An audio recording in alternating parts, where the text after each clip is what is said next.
আজকে আমরা একটা বড় সাইজের মাছ ফ্রাই করব, তাও আবার না কেটেই। আপনারা যে মাছটা দেখতে পাচ্ছেন এর ওজন প্রায় 2.5 কেজি।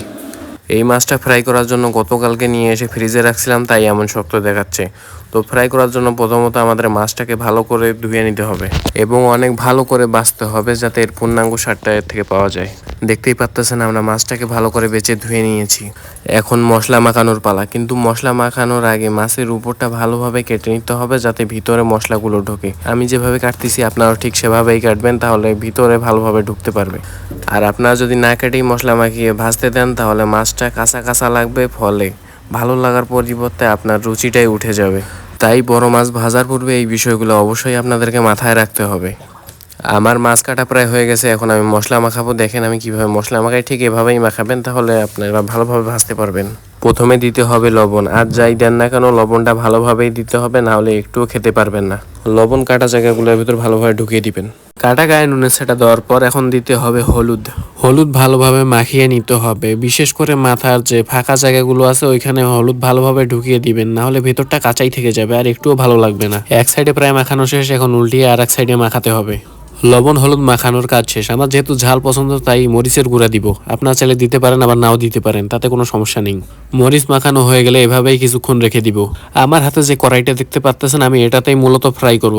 চুলার উপর এটা প্রথমে গরম করতে দিব। কড়াই গরম হলে অনেক বেশি পরিমাণে তেল দিতে হবে, যেহেতু মাছ বড় তাই তেলও অনেক বেশি দিতে হবে। তেলে মাছ দেওয়ার সময় আমার সাথে এমনটা ঘটবে আমি কখনো আশাই করিনি।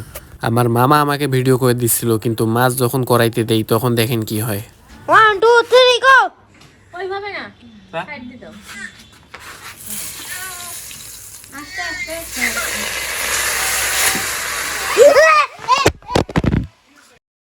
দেখতেই পারলেন তেল পায়ে পড়ার জন্য আমার ফোনটা হাত থেকে পড়ে যায়। ক্যামেরাটা ভেঙে যাওয়ার কারণে দেখতেই পাচ্ছেন একদম ঝাপসা হয়ে গেছে। ক্যামেরাটা নষ্ট হওয়ার কারণে অন্য ফোন দিয়ে বাকি শুটগুলো করতে হয়, তাতে কোনো সমস্যা নেই। চলুন ফোকাস দেওয়া যাক মাছ ভাজার উপর।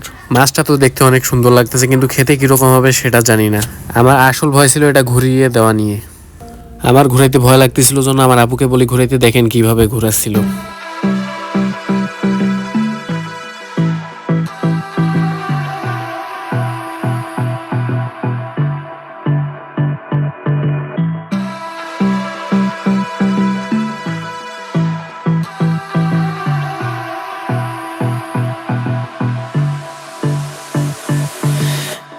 I don't know what you want. Let's have a bit of fun till I downfall. My love, if you feel like I do right now, don't say you're on the run to the other side. My love.